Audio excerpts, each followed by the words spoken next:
మంచి ఫిగర్ చూసి మూడు ముళ్ళు వేసి తలంబరాలు పోసి తెచ్చి నీ కిచెన్ లో పడేస్తాను. నువ్వు 3 ముళ్ళు వేస్తావా?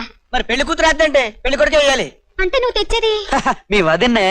దాన్ని తెచ్చి పడేశాను అనుకో, నువ్వు తలంటుకుంటే పులుసు వచ్చి పెడద్ది, నువ్వు జడేసుకుంటే పౌడర్ రాసి పెడద్ది, నువ్వు పూలు గుచ్చుకుంటానంటే సూదిలో దారం ఎక్కించి పెడద్ది, నేను బయటకు వెళ్తే నీకు తోడుండి పెడద్ది, నువ్వు బయటకు వెళ్తే నాకు తోడుండి పెడద్ది. ఆహా ఏం చెప్పావురా? అన్నయ్య అంటే నువ్వురా. మళ్ళీ జన్మంటూ ఉంటే నీలాంటి అన్నకి చస్తే చెల్లెలుగా పుట్టకూడదు. అదేంటమ్మా సడన్ గా అంత ఎక్స్ అయిపోయావు? లేకపోతే ఏంటి, తోడడిగేది నీకు కాదు నాకు. ఏంటి పెళ్లి చేయమంది నీకా? నేను ఇంకా భయ్యాకేమో అనుకున్నాను. గొప్పదానివే.